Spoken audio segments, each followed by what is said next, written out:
Welcome back everyone. आज के अपने इस वीडियो में हम क्लास 6 ज्योग्राफी का chapter number 3 motions of the earth को कंप्लीट कर लेंगे। इससे पहले की वीडियो में हम रोटेशन और रिवॉल्यूशन को डिस्कस कर चुके हैं। रोटेशन की वजह से अर्थ पे क्या क्या चेंजेस देखने को मिलते हैं हम ऑलरेडी डिस्कस कर चुके हैं। रिवॉल्यूशन के कंसेप्ट में हमने रिवॉल्यूशन का पूरा मीनिंग समझा था, रिवॉल्यूशन का ड्यूरेशन देखा था और लीप ईयर के कंसेप्ट को हम ऑलरेडी डिस्कस कर चुके हैं। ये वाला जो वीडियो लेक्चर है इस चैप्टर का एंड वीडियो लेक्चर है और यहाँ से स्पेशली सीटेट में क्वेश्चंस पूछे जाते हैं या किसी भी टीचिंग एग्जाम्स के लिए अगर आप प्रिपेयर कर रहे हैं तो ये वाला जो टॉपिक है बहुत इंपॉर्टेंट है। चलिए इसको स्टार्ट करते हैं। रिवॉल्यूशन हमने देखा था, जो मीनिंग था रिवॉल्यूशन का, अर्थ जो है सन के अराउंड मूव करता है अपने ऑर्बिट पे और इस मूवमेंट में अर्थ लेता है 365 डेज। जिस ईयर 366 डेज होते हैं उसको हम लीप ईयर बोलते हैं। तो यहाँ हम देखते हैं सन और अर्थ, सन रेज अर्थ के जिस पोर्शन पे पड़ेंगी, ध्यान रखना मेनली हमें क्या इसमें ध्यान रखना है, ये हमारा सन है और ये अर्थ है। अर्थ में ये जो हमारा एक्सिस है नॉर्थ पोल साउथ पोल को दिखाता है। अब ध्यान रखना सन की रेज हमें देखनी है और अर्थ का सदर्न पोल या नॉर्दर्न पोल किस साइड, कौन सा फेस सन की लाइट को ज्यादा रिसीव कर रहा है, उसके बेसिस पे हम समर सोलास्टिक और विंटर सोलास्टिक इक्विनॉक्स को डिसाइड करेंगे। तो स्टार्ट करते हैं अपना समर सोलास्टिक से। 21 जून समर सोलास्टिक देखते हैं हम कि क्या क्या मेजर चीजें होती हैं। सबसे पहली चीज हम अपने पोल्स को ध्यान रखेंगे। नॉर्थ पोल यानी नॉर्दर्न हेमिस्फीयर वाला पार्ट सन की रेस को डायरेक्ट फील करेगा।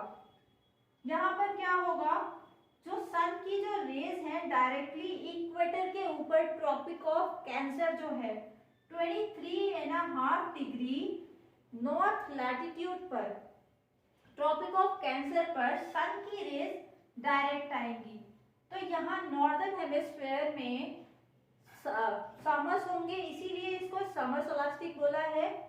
इसी के साथ हमने देख लिया नॉर्थ पोल जो है वो सन की साइड झुका हुआ है, जिसकी वजह से आर्कटिक सर्कल जो कि 66.5 डिग्री नॉर्थ में है, इसके बियॉन्ड अगर हम बात करेंगे तो पूरा सन रेस यहाँ तक जाएगी, पूरी जाएंगी, फैलेंगी वहां तक सन रेस डायरेक्ट। तो यहाँ पर आर्कटिक सर्कल के बियॉन्ड 6 महीने तक डे लाइट फील होगी। समर सोलास्टिक के कंसेप्ट को हमने समझा। 21 जून याद रखना, नॉर्दर्न हेमिस्फीयर में ट्रॉपिक ऑफ कैंसर पर डायरेक्ट सन रेज आती हैं, जिसकी वजह से नॉर्दर्न हेमिस्फीयर में समर्स होगा और इसके अपोजिट विंटर्स कहाँ होगा, सदर्न हेमिस्फीयर में यहाँ पर विंटर्स होगी। अब यहाँ पर एक चीज याद रखना, लॉन्गेस्ट डे 21 जून समर सोलास्टिक, लॉन्गेस्ट डे होगा, शॉर्टेस्ट नाइट होगी। इसी के अपोजिट अब हम विंटर सोलास्टिक देखते हैं। यहाँ पर हमने अर्थ के पोल को देखा था, नॉर्दर्न पोल सन के साइड था, नॉर्दर्न पोल सन के साइड टिल्टेड था। अब विंटर सोलास्टिक में हम देखते हैं कि साउथ पोल वाला जो एरिया है, साउथ पोल वाला जो एरिया है ये सन रेस ज्यादा रिसीव करेगा as compare to northern hemisphere. यहाँ पर ट्रॉपिक ऑफ कैप्रिकॉर्न जो कि 23.5 डिग्री साउथ है, 23.5 डिग्री साउथ लैटिट्यूड पर जो हमारा ट्रॉपिक ऑफ कैप्रिकॉर्न है वहां पर सन रेस डायरेक्ट आएंगी, जिसकी वजह से सदर्न पोर्शन जो होगा वहां पर समर्स होगी। ऑस्ट्रेलिया जो है क्रिसमस 25 दिसंबर जो है वो समर्स में सेलिब्रेट करता है, क्योंकि वहां पर 25 दिसंबर में सदर्न पार्ट पर सन रेस डायरेक्ट आती हैं, जिसकी वजह से वहां समर्स होगी और नॉर्दर्न हेमिस्फीयर में 25 दिसंबर के आसपास विंटर्स होती हैं। इंडिया नॉर्दर्न हेमिस्फीयर में है, हम क्रिसमस को विंटर्स में सेलिब्रेट करते हैं। तो यहाँ हमने सन रेज देखा कि जब ट्रॉपिक ऑफ कैंसर पर डायरेक्ट सनरेज पड़ रही हैं तो वहां हम समर सोलास्टिक देखेंगे। उस टाइम पीरियड में नॉर्दर्न हेमिस्फेयर में ज्यादा सनरेज आएंगी और इसके अपोजिट विंटर सोलास्टिक में सदर्न हेमिस्फेयर ज्यादा सनरेज रिसीव करेगा। बट अब इक्विनॉक्स देखते हैं। ये हमने समर सोलास्टिक और विंटर सोलास्टिक में पोल्स के डायरेक्शन देखे। जब नॉर्थ पोल सन की साइड है तो ये ज्यादा हीट रिसीव करेगा, यहाँ समर्स होगी, यहाँ विंटर्स होगी। अब साउथ पोल जब सन की साइड है तो साउथ पोल में नॉर्मल सी बात है, समर्स होगी और नॉर्दर्न हेमिस्फेयर में विंटर्स होगी।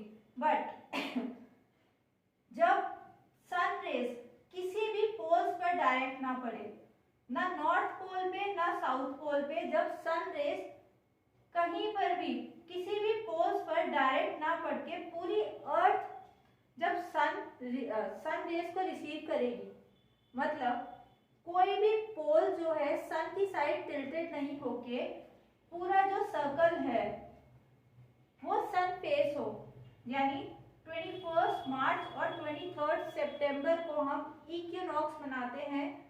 कोई भी poles, north pole south pole sun के साइड टिल्टेड नहीं होता तो हम उसे इक्विनॉक्स कहते हैं। अब यहीं पर एक और कंसेप्ट है। इक्विनॉक्स हम 23 सितंबर और 21 मार्च को देखते हैं। इसी के साथ ऑटम और स्प्रिंग सीजन को ध्यान रखना। 23 सितंबर इंपॉर्टेंट है, क्वेश्चन आता है। 23 सितंबर में ऑटम जो होता है वो नॉर्दर्न हेमिस्फेयर में होगा।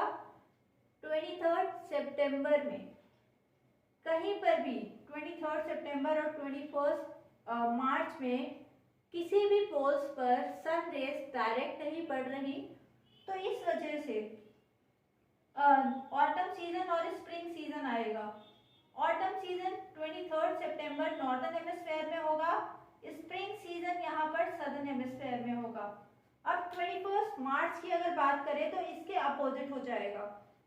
जिस तरीके से 23 सितंबर नॉर्दर्न हेमिस्फेयर में ऑटम था, 21 मार्च को सदर्न हेमिस्फेयर में ऑटम आ जाएगा और स्प्रिंग सीजन आ जाएगा हमारा नॉर्दर्न हेमिस्फेयर में 21 मार्च को। अगर ये वीडियो लेक्चर एक बार में नहीं समझ आ रहा है तो आप उसको दोबारा से देखिए।